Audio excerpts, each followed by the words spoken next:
Hey guys, I'm Khadroth, and today I'm going to be talking to you about bonding.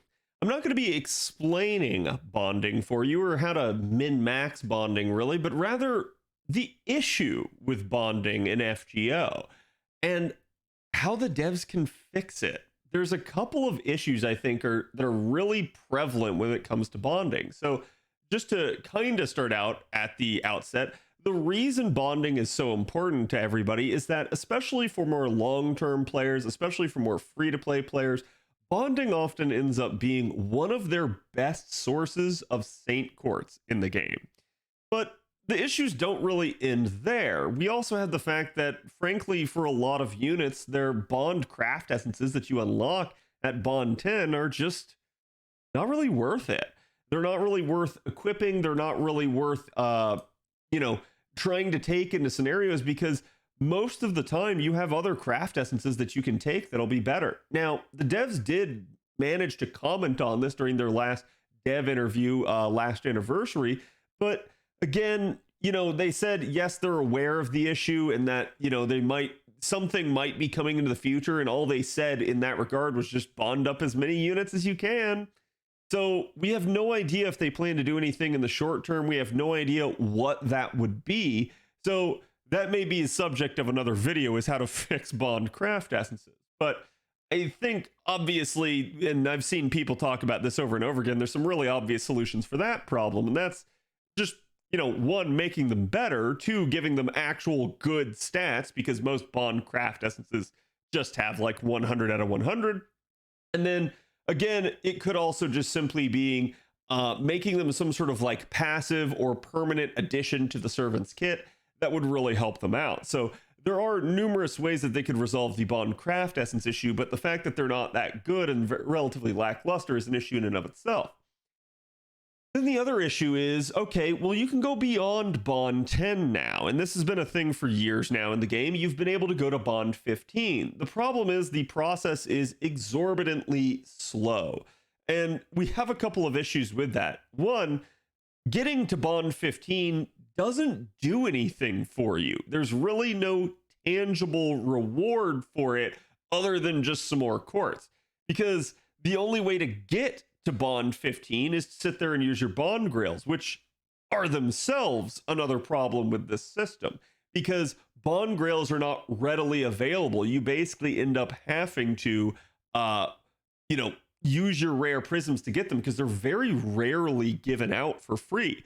I'd say on the order of events over the span of years, we probably get on average somewhere between like 3 to 5 bond grails a year for free. Now, if you're someone that's playing the game regularly, you're easily going to have more units hit cap than that. And furthermore, if you have units that are working beyond Bond 10, then they're probably some of your most used units. They're probably some of your favorite units, and they're going to need even more bond grails, because the bond grails only work 1 per level. So getting 5 bond grails in a year would be enough to take 1 unit out of your entire roster to Bond 15. That is not going to last you when you were taking at minimum 3 units into a party at a time. And again, for most people, this is 6 units. So it becomes a little bit of an issue where not only does the process take a long time, but it's not very lucrative, and it does end up costing you your very hard-earned, very valuable and limited rare prisms. Now, again, if you're a whale, you don't have these problems. So again, don't worry about that. But still, even if you're a whale, the bonding process can take a long time. In fact, the only way to really get good returns out of your bonding is to actually use bond craft essences, which again, as you guys can see, you guys can get up to basically 45% max bond in your party now. Or again, it could be something like 40% and plus 50 bond points, depending on the node that you're in. That may or may not be better. The issues that we run into with this, though, is that is one selling out to bond. It's you taking literally a craft essence that has bond bonus on every single one of your slots, which may or may not be desirable to do in the middle of like an event or some other hard challenge fight where you actually need craft essences.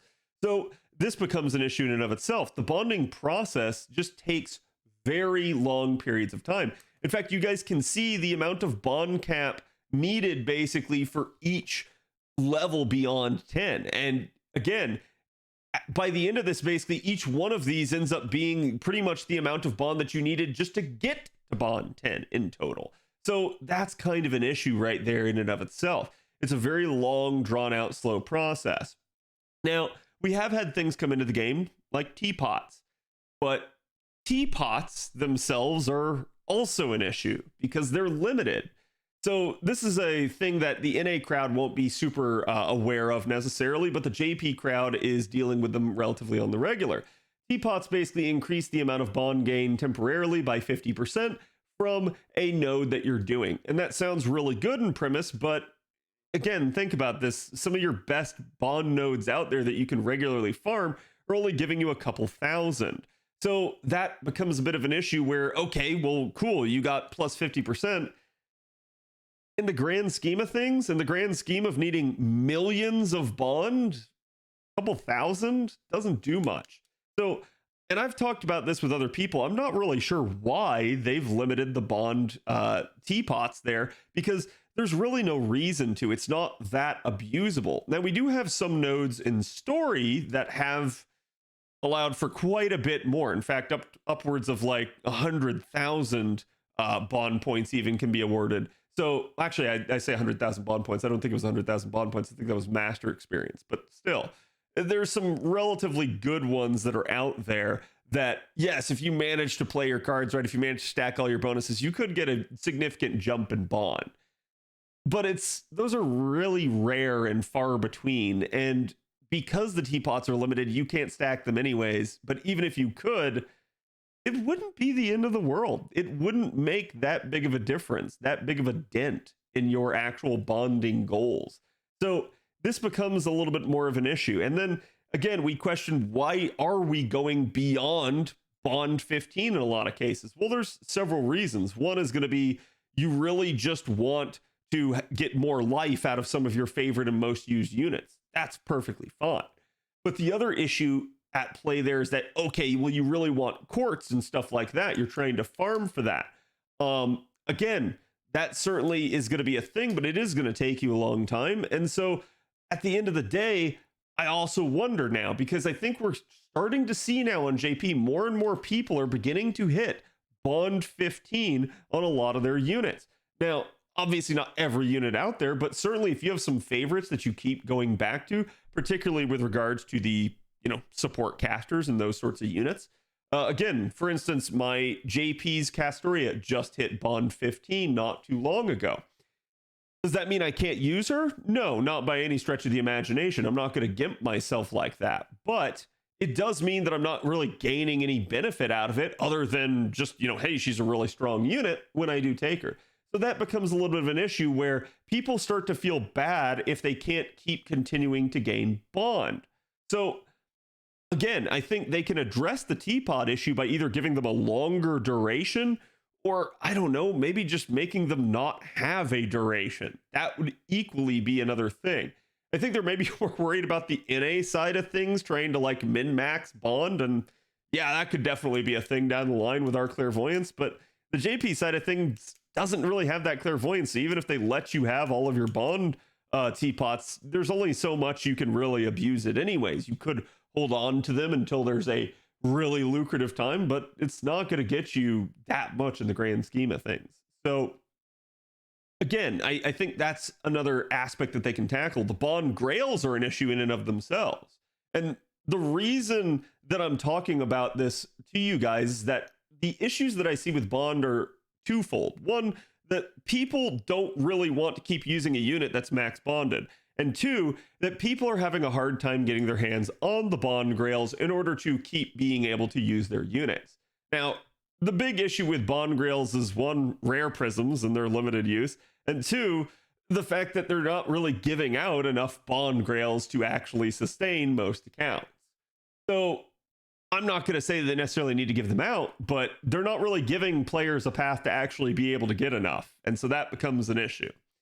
The other issue there too is that a lot of people are thinking that this might actually end up being our fix for the coin situation. I've actually seen several people say, like, what if they added coins to, more bond levels? Like what if they expanded the bond levels to 20?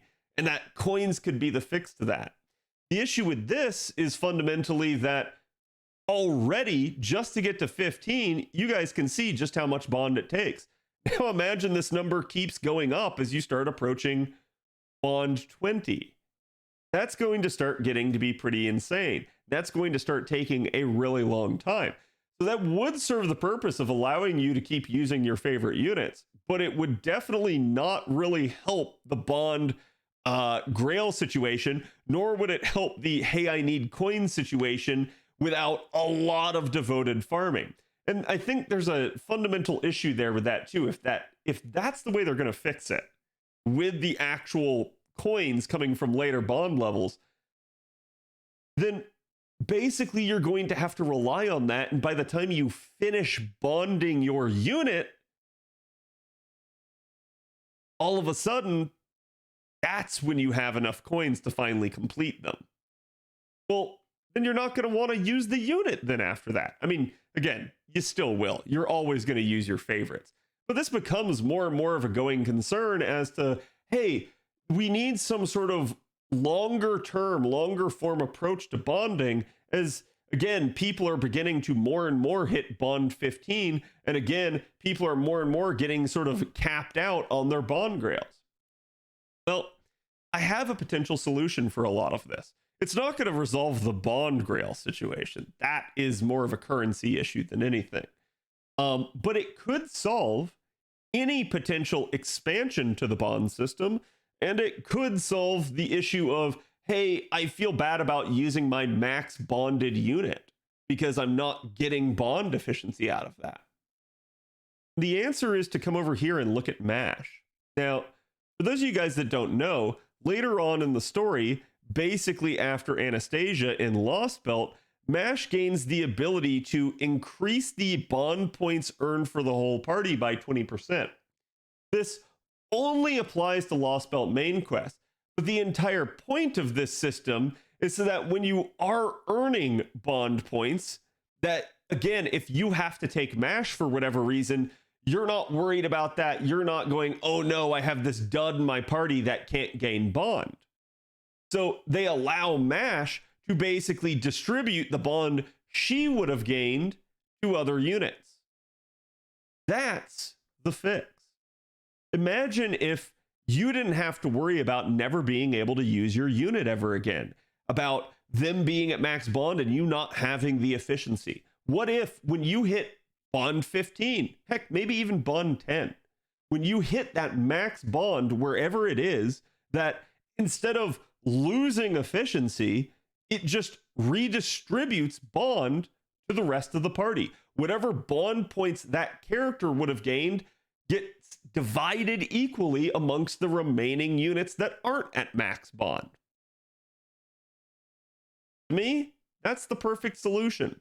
That allows you to keep using your units guilt-free and still gain the enjoyment out of your favorite unit. It's no longer, hey, I've gotten all of my favorites maxed out and now I just don't know what to do. All of a sudden, you can still gain some benefit out of taking them. All of a sudden, yeah, it'd be a little bit like experience sharing. You'd be bond sharing. So I think this is a really interesting way to approach it. And this could potentially help as well if you start thinking about things like a bond 20 type system as well.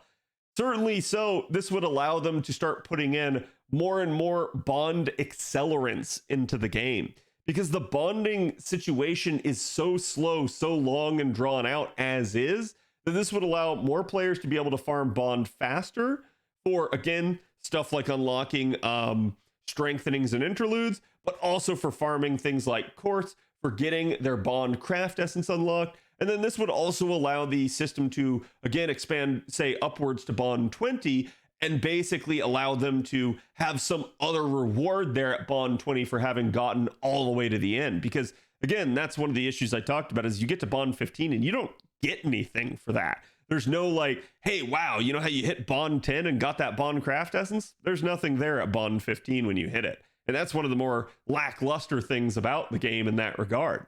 I think there actually should be a reward for having been so devoted to a unit. Now, again, I always see people joke about, hey, we should get like hentai scenes and stuff like that, but you're never going to get that in the game. But there definitely should be something. Again, maybe they should have a special voice line. Maybe they should have their card appearance change again. Maybe there should be some sort of way to denote that you have managed to get this unit all the way up to that point. So I think there's numerous issues with the bond system, and there's numerous solutions. None of them is going to fix every part. But again, I think if you actually go the route of that experience share, that gets rid of a lot of the issues with, oh no, I'm at cap. So let me know what you guys think. What do you guys want to see with regards to bond? How would you like to see them accelerate the process, or do you not even think that's necessary? Let me know in the comments below. I'll be sure to read them, and I'll see you guys for the next one.